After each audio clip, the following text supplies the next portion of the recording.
Thank you very much, Don. Hello, everyone. My name is Kenny Peskin. I am the Director of Industry Programs with ISA, International Sign Association. I've been with ISA since 2007, but previous to that, I had grown up in the sign industry. My family manufactured electric signs in Youngstown, Ohio, I think dating back to about 1918, up until the last couple of years.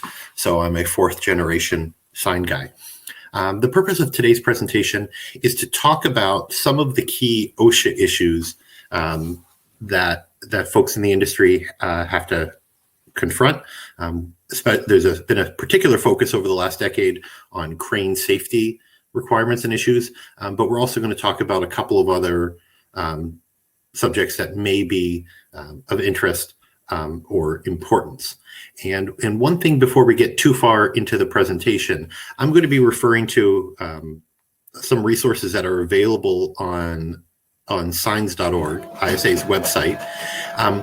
And one in particular, if you see the highlighted red box on this part of the webpage, if you go to signs.org/crane, later in the presentation, I'm going to be talking about an evaluation form. I'm going to be showing images of what I'll be talking about as we go. But if you have access to a printer handy, it may be useful to print that out. Often it's easier to have the document in front of you as opposed to having to try and follow along with the slides. But we have a few minutes before we get to those materials, so I'll just mention that now. In the course of today's presentation, we're going to be discussing some of the most common OSHA violations that we have seen documented as it pertains to the sign industry. We're going to explain in a little greater detail, and we're going to particularly focus on the low cost or low effort compliance measures that can be undertaken. We're then going to focus a little more on some compliance requirements that pertain to silica exposure and a focus on developing a written plan. And then we're going to talk about the crane operator certification requirement that went into effect about 1.5 years ago, as well as requirements for the evaluation of crane operator employees. We'll explain this in greater detail and try and show what you can do at minimal cost to get in greater compliance. Now, obviously, there's been a particular focus both this week in terms of some of the educational resources and presentations that my colleagues at ISA have delivered and other things that you have seen in and around the industry. Obviously, the issues of greatest focus right now tend to be business continuity concerns and issues. But we have a recognition that many of these federal requirements, these OSHA compliance requirements, have been existing for some time. Some folks have not been in full compliance. And that brings a certain level of exposure and risk for violation and citation in the future. But there's also a recognition that in many circumstances, not all the employees on your staff may be fully engaged. There may not be enough work to go around, and there may be a certain amount of idle time based on the challenges in maintaining your normal business operations. So some of these things I'm going to talk about today are useful exercises both to elevate your safety game, get greater compliance with OSHA, and also to use some of this downtime, quote unquote, to fill a requirement that's sort of a long-term obligation. So you may as well get it done now while you have the time to address it. So we're going to be talking about some OSHA violations that are of particular significance within the sign industry. And one thing that's interesting is OSHA publishes annual data on citations. They do it in a 12-month basis. The most recent period that has been released ended in September of 2019. So there are industry codes, NAICS codes, that particularly speak to who we are in the sign industry. So if you are a sign manufacturer, chances are your facility is considered under the group 339950. That is, those people are pretty much 100% of those people are doing sign work. But other folks are listed under the outdoor advertising grouping. There is a grouping called other services related to advertising. So if you're doing sign lettering and certain types of promotional work, you may be under that. And then if you're in the business of billboard erection or crane rental, you may be listed under all other specialty trade contractors. The reason I mention all of this is to say that we can get data for all of these industry groups, and we can start seeing what are some of the emerging trends. And for that last year period, actually I have the wrong date up here, but you can see that all told, there were about 83 citations coming from 40 unique inspections with current penalties of nearly $250,000 just for the companies that are under sign manufacturing. That larger grouping of all other specialty trade contractors is obviously a much higher figure, but only a small portion of that are folks who are primarily engaged in sign-related work. And I should note that these current penalties, these over $2 million in penalties for OSHA violations, the current number is often reduced from the original number. There's often a period of challenge and appeal and conference where the fine level is reduced. So just to mention that that's how much money people are giving to OSHA as a consequence of being in violation of a particular OSHA rule. Now we can see when we drill into these four numbers, here are some of the most common violations that apply to the sign industry, what I call the sign industry plus those four groups, because we can't necessarily filter out the people who are doing scaffold erection from the people who are doing crane rental. The subjects that are highlighted in red are things that I would normally associate with cranes and vertical platforms. Violations for aerial lifts, for powered industrial trucks, for duty to have fall protection and falling object protection. And then the ones that are highlighted in blue, respiratory protection, general requirements for personal protective equipment. Up until this past month, I didn't really know what exactly personal protective equipment referred to. And now I understand very well what an N95 mask is.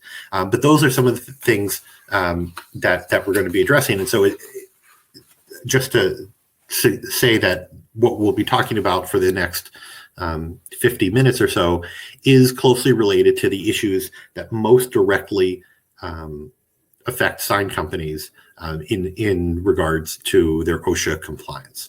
So those two violations that were highlighted in blue under the general grouping of respiratory protection, and in particular, there's a focus on silica exposure. So just as a bit of background, there was a new regulation that came into effect a little more than 2 years ago, where OSHA tightened the regulations governing exposure to silica. It's particularly called crystalline silica. I'm not going to get too in the weeds as to the specifics of what silica is or how it affects the body, or some of the particular numbers or standards that apply.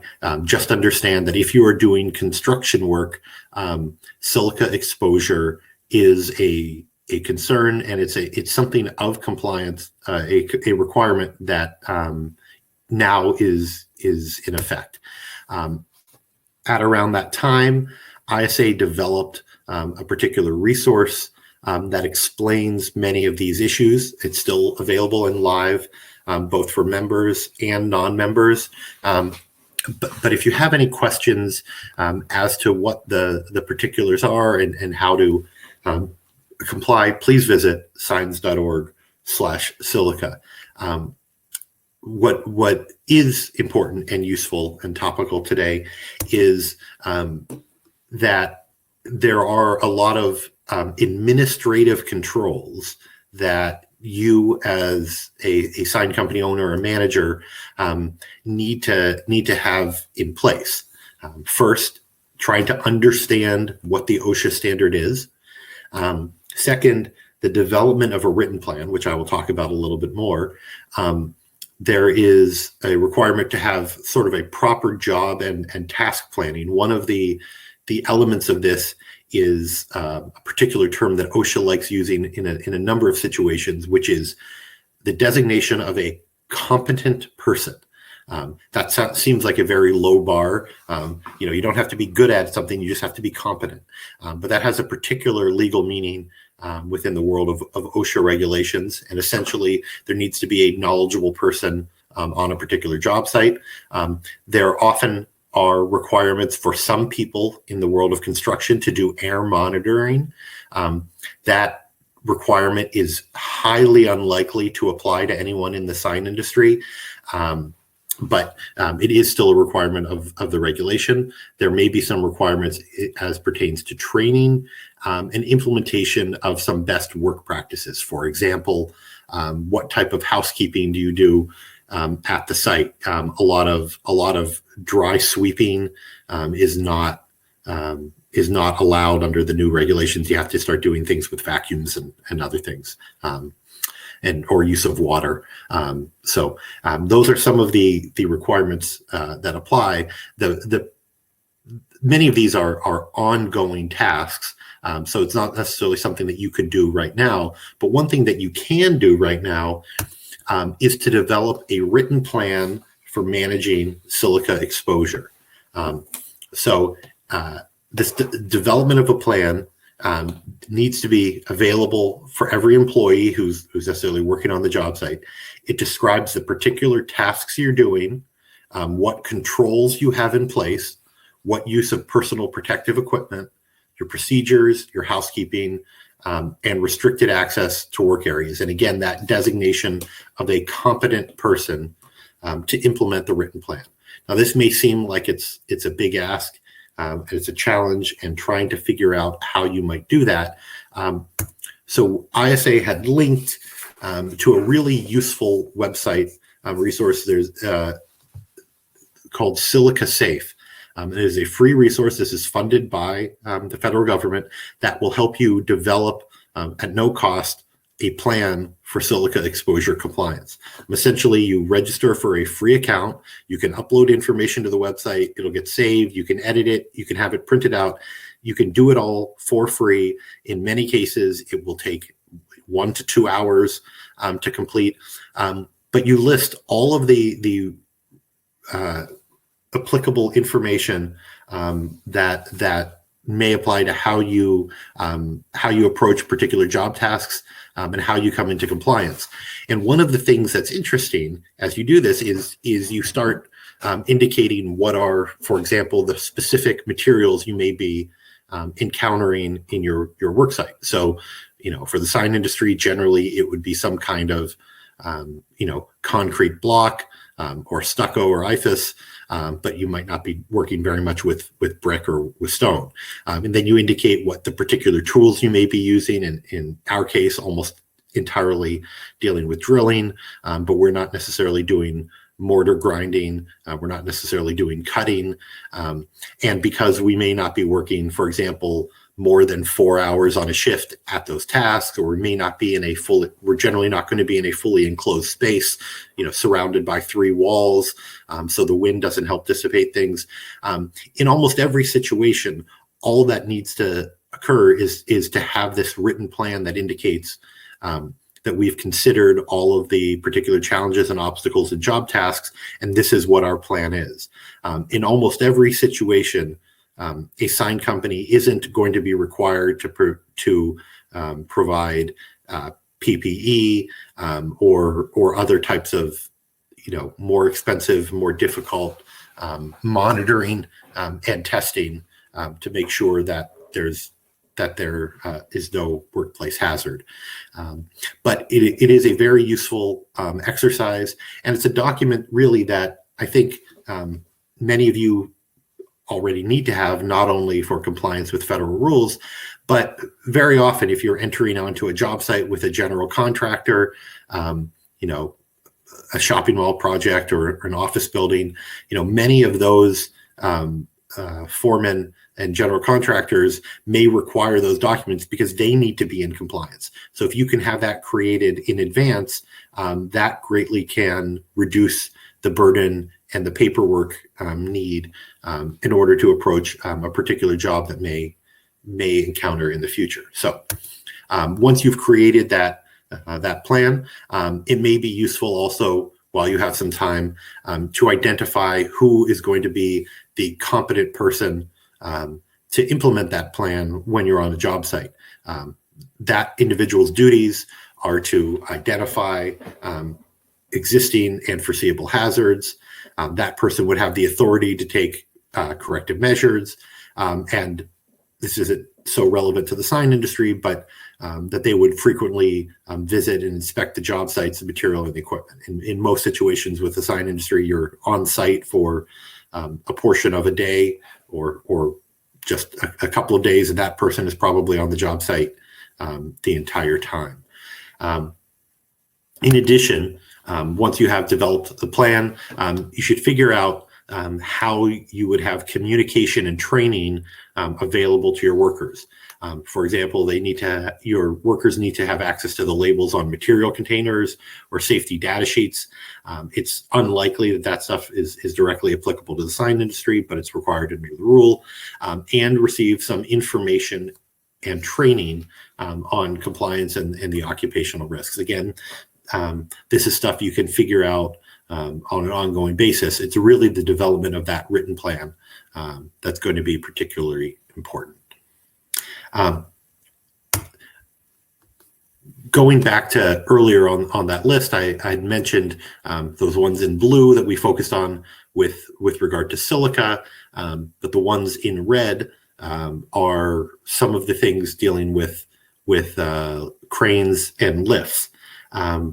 So we will see that not only are those the top two violations that are in effect in the sign industry, there also are a number of other ones that affect the sign industry, and you can see that certain violations, like dealing with Section 1431 for hoisting personnel, because you're lifting somebody in the air, the consequences of one of those violations could be more than $30,000 per citation, but a violation for wire rope inspection is less likely to have risk of death or serious injury, and that one might only carry a $300 or so violation or citation. But you see, a number of different aspects of the crane rule that people are in violation, and the various consequences. But one thing that you may notice was missing from there is you don't really see crane operator certification appearing as a common violation. And there's a reason for this. We think that issue is going to be at the top of the list very soon. But the cranes in construction rule, which is OSHA 1926.1400 and additional sections, that section 1427 that we're going to be talking about for much of the remainder of the time, the training, certification, and evaluation requirement, that those provisions only came into effect in 2018 and 2019. Most of the other provisions of the rule came into effect back in 2010. So if we were looking at a list of OSHA violations from 2018 until September of 2019, it doesn't really overlap with, it really overlaps with when that rule first came into effect. So all of the various provisions that exist under this construction rule, just this one individual section came into effect really in the last 2 years. So that particular section, section 1427, the key aspects of that rule, there is a requirement that the employer must ensure that the operator is qualified or certified. That is that third-party certification that we often talked about. There are a number of courses, and then an individual, after being trained, would sit for an exam and have some kind of card or credential.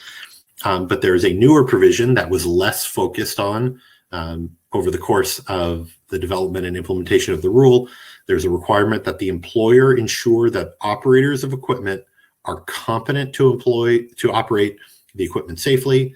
The employer must train the employee prior to operation of the equipment, and the employer must ensure that there is an evaluation of the operator. Now, this is, even though in this context we're talking about it with regard to cranes, this is a general provision that OSHA has in place for a whole bunch of industry operations, which is to say that if the employer gives the employee a tool or a piece of equipment to operate, it is the employer's responsibility to make sure that the employee can operate that equipment safely and properly. So it doesn't matter whether it's a crane, doesn't matter whether it's a forklift or a drill press or whatever. If the employer gives a piece of equipment to the employee that's required to do their job, it's the employer's responsibility to make sure that the employee does it safely. Now, obviously, there are some limits to how much you can prevent stupidity, and there are people who are going to decide that their way of operating the equipment in an unsafe manner is easier or less cumbersome or whatever, and that's a real challenge. But it's still the obligation of the employer to make sure that the employee uses the equipment safely. So that is part of 1427. So when we saw, this list of the various citations that apply broadly and how expensive they are, crane operator certification and evaluation did not appear here. However, there's a clear expectation that it will be soon. So when there's an OSHA rule being enforced, it's not just that the rule exists on paper. There's some kind of policy guide that needs to be developed for staff. They need to have clear guidelines that have been distributed so there's an even-handed application and enforcement across the country. And this had not been distributed to staff until right around the first of the year. So the OSHA Director of Construction made it a clear priority to have that published and out into the field, and we believe that was released in January of 2020. So there was significant increasement in enforcement that started the first quarter of this past year.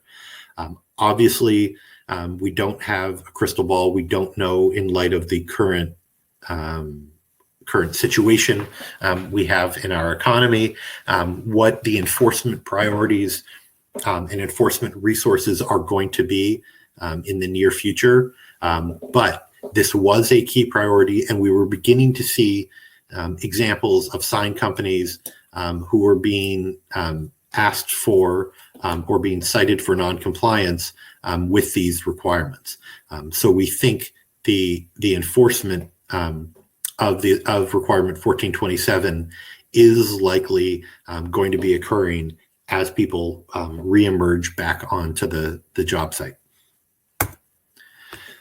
So a couple of things that you can do to try and ensure compliance with your requirements under 1427.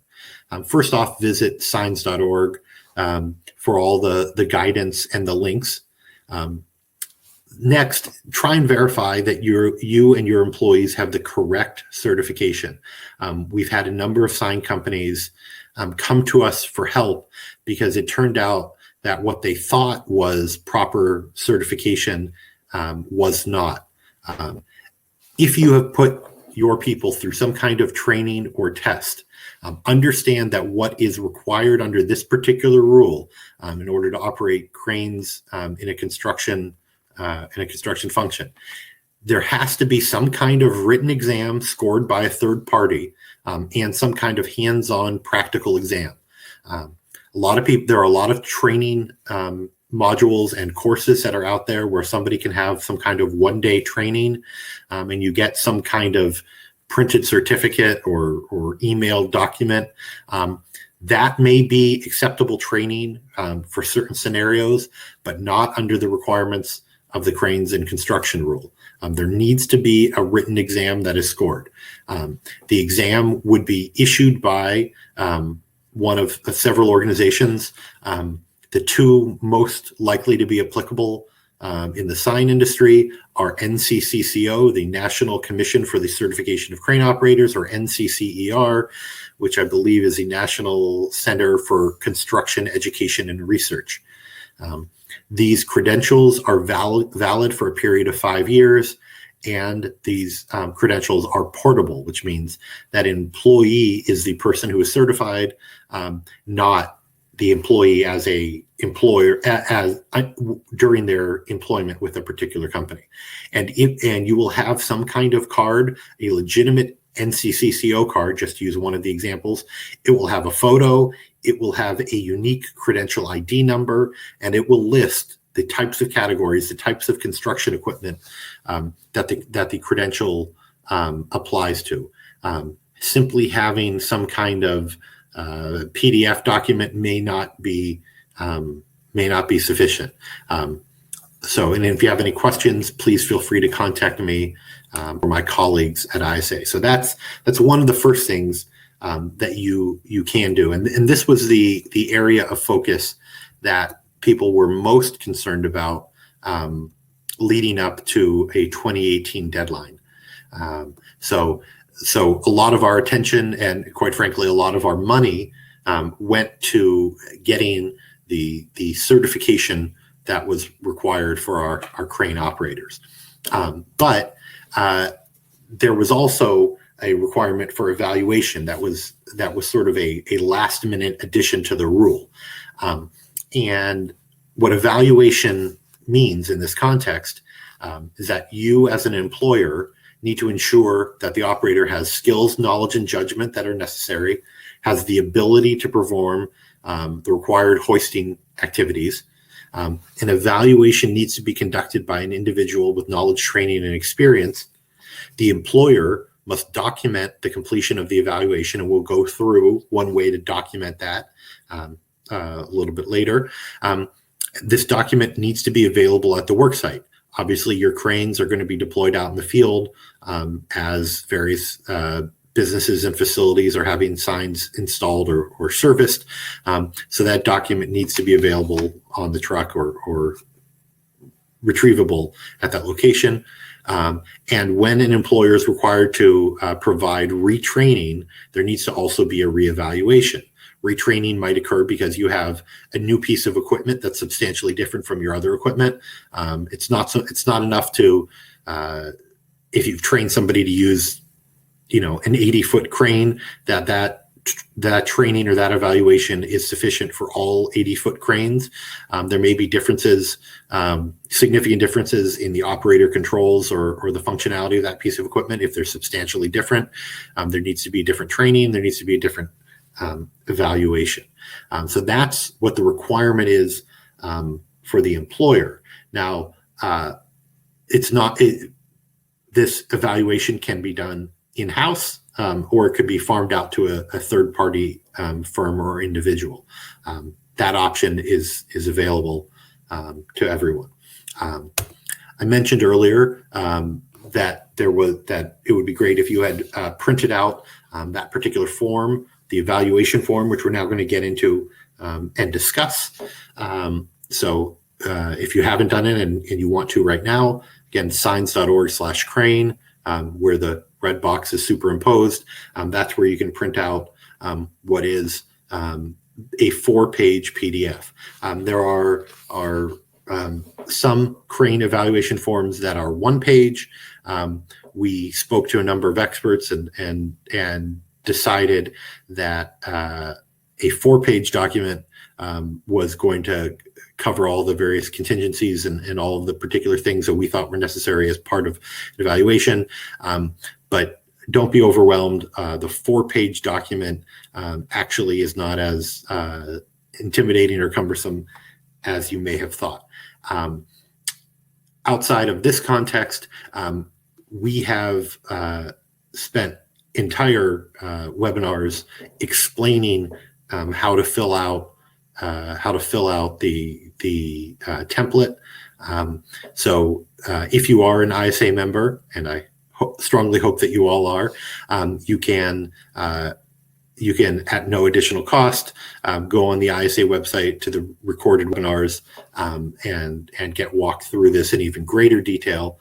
But again, a reminder that the obligation is for the company to evaluate your crane operators, either yourself or through a third-party firm. You have to retain the records, and you have to make the documentation available at the job site. One thing before we get into the form, when we were discussing crane operator certification, there were a lot of questions within the sign industry as to what if there were particular equipment that was possibly exempt from the compliance requirements for operator certification. And there was a particular provision that in the rule that said if there is a manufacturer rated capacity of less than 2,000 pounds, operator qualification is not required. Now, again, this was a manufacturer rated capacity. It's not just we lift less than 2,000 pounds. It was a manufacturer rated issue. Is that something that had to be handled through the crane manufacturer? But we do recognize that there are certain pieces of equipment in heavy use in the industry, frequent use, widespread use, that are not subject to the operator qualification requirement. However, bottom line, there is still a requirement for the employer to comply with 1441. So again, there are certain types of equipment, aerial ladders, vertical lifts, bucket trucks, etc., that you may not need to be a certified operator, but you still need to be evaluated. And again, under the rule, the employer must train each operator prior to operating the equipment on the safe operation of the type of equipment the operator will be using. So you still need to have internal training. You still need to have the maintenance of records. And there's sort of an affirmative burden on the employer that can you demonstrate employer training of the operator in the case that there's an incident. If there's a job site incident, if an OSHA inspector makes an inquiry, if you have particular challenges as pertains to your insurance carriers, or if a national sign company or a general contractor has minimum standards for their installers or to be given access to a work site.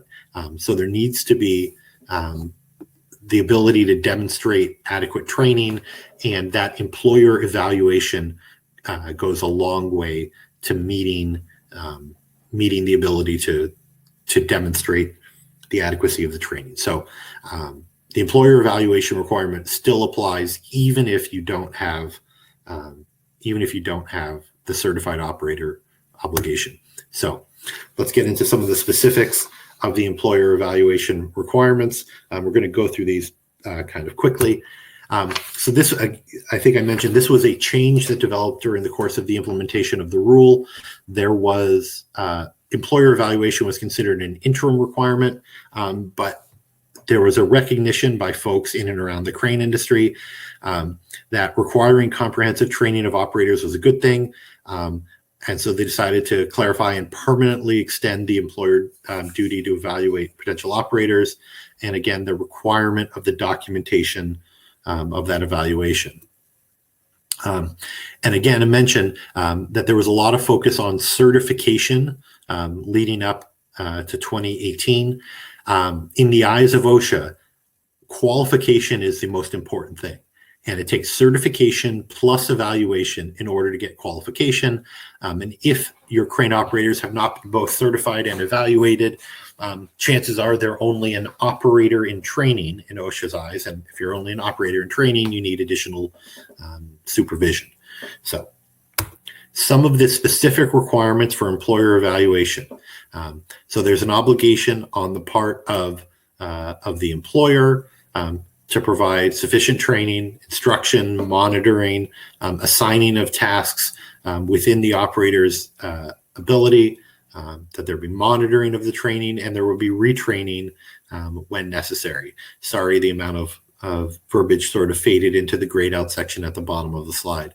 Again, if there are any questions or things that I've run through that aren't particularly clear, just ask them in the chat, and I will try and address them at the end of this webinar. Again, there's a requirement in the rule generally for certification and licensing. The employer needs to verify that the operator is certified or licensed to operate the equipment. And the reason we say certified or licensed, there are 16 states, 7 cities, the biggest states being California, Nevada, New York, Pennsylvania, and big cities like Chicago, Washington, D.C., New Orleans, Philadelphia, New York City, where there is some kind of government-operated licensing arrangement. But everywhere where licensing does not apply, certification is mandatory. Licensing can often be used in lieu of the certification, because the requirements for the states and cities that have a licensing arrangement is that the licensing standard must be at least at the level of the federal certification. Again, the specific requirements for evaluation is you need to ensure that the operator can demonstrate skills, knowledge, and judgment, the ability to perform. There has to be documentation available at the worksite with reevaluation of the operator when necessary. So the evaluation options that are there for you as an employer, you can have the evaluation done by an employee, an individual who has knowledge, training, and experience necessary to assess. An assessment is considered a specific skill. Just because somebody has the ability to operate equipment or the ability to train, the ability to assess is considered a different skill in the eyes of OSHA. And there always is going to be the question of, if your most experienced crane operator is assessing and evaluating your other crane operators, who assesses the evaluator? Is your second most experienced crane operator able to assess or evaluate them? That's a question that the employer will have to answer. There's a requirement and a duty for the employer to ensure that these requirements are satisfied, documentation and completion and available at their worksite. The advantage of doing it in-house by a knowledgeable and experienced employee is that there's no cost out of pocket, just the staff time and the use of the equipment. What some people choose to do for ease is to hire an agent of the employer, some kind of third-party crane certification training firm. Many of those firms advertise they can come on site, do it in about 1 hour per employee if they're able to successfully complete the tasks. Again, the employer still has to make sure that the requirements are satisfied and must document the completion of the evaluation. So you can do it in-house. You can hire somebody to do it. Either way meets the obligation and the burden. Okay. Again, we were talking about that 4-page template that we mentioned earlier. So we're gonna dig into it and attempt to show that it is not as overwhelming as it may appear. So 4-page template here. Lots of little print. It can seem very overwhelming, but let's break it down into chunks and see how difficult it is to fill out these 4 pages. So the first thing we're going to do is we're going to look at page 4. And page 4 is basically overflow space. It's where there are any detailed comments that the evaluator may have at the end, any notes, or any feedback that requires explanation. So essentially, we're saying that page 4 of this 4-page document is really optional space. It's a place to put notes in. So if we're overwhelmed by the fact that it's a 4-page document, the reality is to successfully complete it, you really only have to fill out or have to be worried about 3 pages, essentially, of documentation. So now we'll go to page 1, top half of page 1. What's highlighted here in the green box, and what is that information? Well, this is basically where you document who's taking the test, who's giving or taking the evaluation, who's giving the evaluation, what's the operator's license or certification number, what's the date and the location of the test. This is basically your biographical information. This should take all of about 3 minutes to fill out. Again, nothing particularly complicated. You should have all this information available. So we now can say that of the 4 pages, 1.5 very easily done, very quickly. Now we're going to go down to the bottom of page 1. What's highlighted in this green box. Here we have again something that's pretty easy and information that should be available on hand before you begin. Here's all the specifics where you would list the particular information that applies to your crane, the manufacturer, make and type, model number, what is sort of the configuration, what are the features of that particular crane, and it would be an opportunity for you as the employer to verify, do you have your load charts available and legible? Do you have a current inspection? And have you complied with all of the manufacturer required preventive maintenance inspections? All of these are good things, good work practice to have. And again, it's simple documentation. These are all things that the information you should either know and have on hand, or is a good check to make sure that you have proper workplace procedures. So again, none of this stuff really involves the evaluation of the candidate just yet. So having that information on hand, which you should, means that filling out 2 of the 4 pages of the document, again, really, really easy. You should have already had that information available. So the maximum amount of time you have to focus on the evaluation of the candidate, it's half the document and shrinking. So now we'll go to the top of page 2. Top of page 2 is basically your pre-start inspection checklist. These are the things that obviously you'd want to know that your operator is able to do and is checking as part of the good work practice at the beginning of the shift, making sure that everything's in good operating condition, that they know how to check engine oil level, the control markings, make sure that all the levels are proper in operation, and that they are able to follow the operator manual procedures for the pre-start inspection. So again, this is something that they should be doing anyways. So it's just a verification of their existing skill. It doesn't really have anything to do with the operation of how they would actually use the crane. This is just getting started. So again, this is something that they should be doing. And again, yeah, that highlight that they're able to follow the operator manual procedures. Now we're going to move to the upper right of page 2. And this is sort of the post-start inspection. Are the outrigger beams and level working properly? The control functions, is the anti-tube lock working?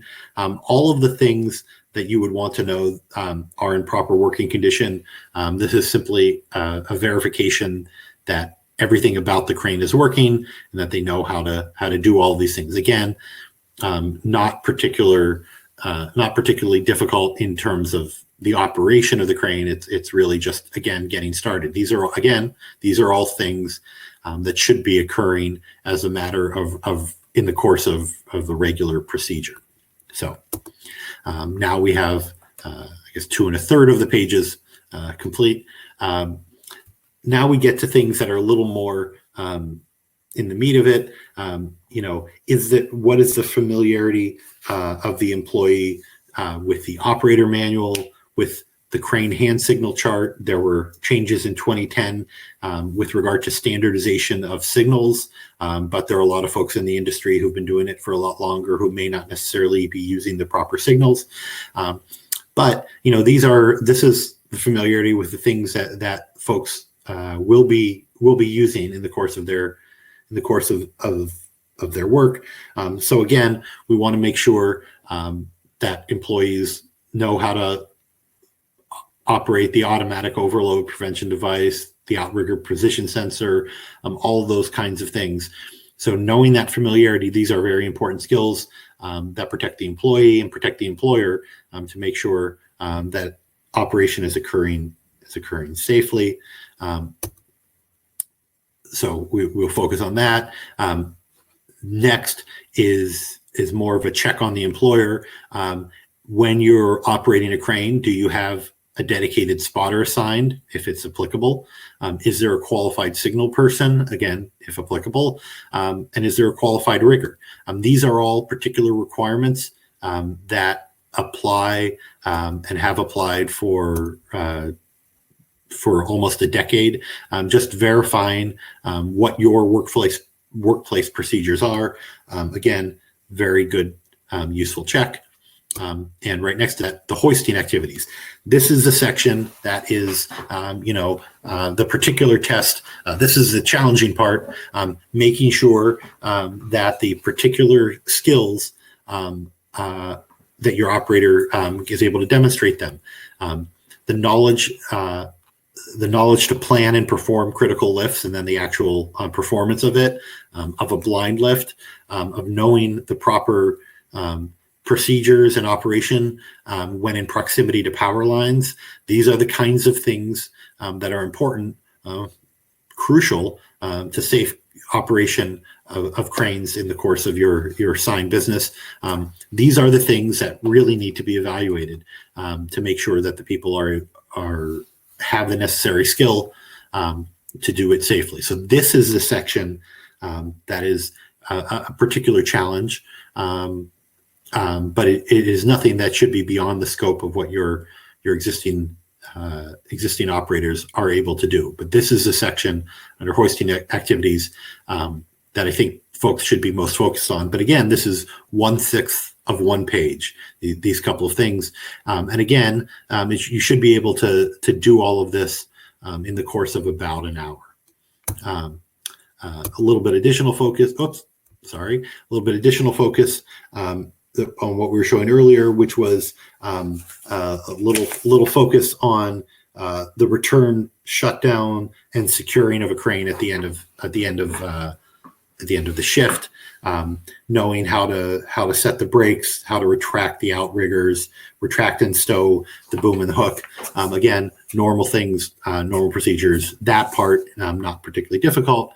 And then there's a focus on the end, which essentially is the certification statement, where the evaluator says that the operator has skills and knowledge, has the ability to perform the hoisting acts, and understands the load charts and the manufacturer procedures, and that's where everybody signs it. So again, that's an important statement. That's sort of a necessary part of this, but filling that out, if you've been able to complete those difficult parts of page 2, this should be pretty much automatic. So we've taken 4 pages, we've broken it down, and we've discovered that really about 1/3 of one of the pages is the difficult part, is the area that requires the most compliance, the most diligent attention, but everything else is largely pretty easy to get done, and is more a matter of housekeeping. So we are coming near the end of the presentation. Again, if there are any questions that you have, please feel free to ask them in the chat box. So in summary, there are many requirements for sign companies to comply with OSHA regulations and requirements. A lot of sign companies can be unaware of these requirements or have simply not complied because sign companies are small and often operate pretty far off the radar. A lot of folks don't have great compliance until they get caught in a particular situation with a job site incident or some kind of inspection. But we wanted to focus today on a couple of requirements that you can fulfill at low cost. I used to like to say no cost, but everybody recognizes that there's a cost in terms of your time, in terms of your staff resources, but you can address them in-house. And now may be a good time while you have a little fewer demands to be out in the field. The keys for the silica requirement and the keys for the crane requirement and just about every other requirement, documentation is important, and having that documentation available on demand, including on the worksite. These are all very important. So, well, I'll see if any additional chat questions came in. Just to focus that there are some more ISA webinars coming up. I know tomorrow during this same time window through Reece University, my colleagues Sepna Badev and James Carpentier are presenting on working with local officials to get customers the signs they need. And I believe next week on ISA's website, there is a sign and graphics industry town hall. ISA's president and CEO, Lori Anderson, will be leading this discussion, and we hope that you have the time and the interest to join us next Thursday afternoon. A little more focus. I hope that most of you or all of you are members of your local sign association. I know within sort of the Reece supply territories, those are organizations like the Texas Sign Association, the Tri-State Sign Association, Mid-South Sign Association, Southern State Sign Association.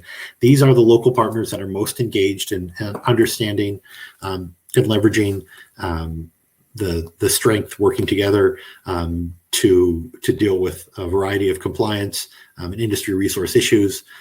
They're excellent resources. And if you want to learn more information, please visit signs.org/affiliates.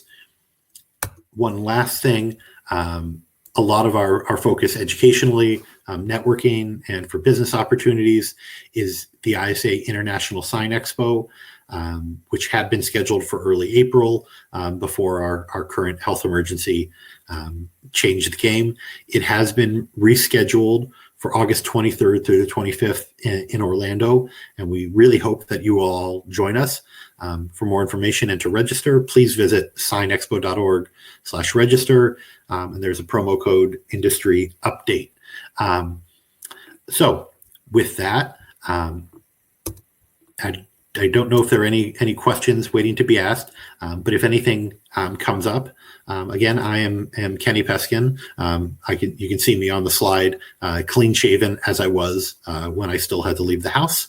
I am ISA's Director of Industry Programs, and you can reach me at that email address, or that is my direct extension, my phone number. So with that, I just wanted to thank you all for your time. I really appreciate it. If you have any questions, follow-up, or points that were not clear from today's presentation, or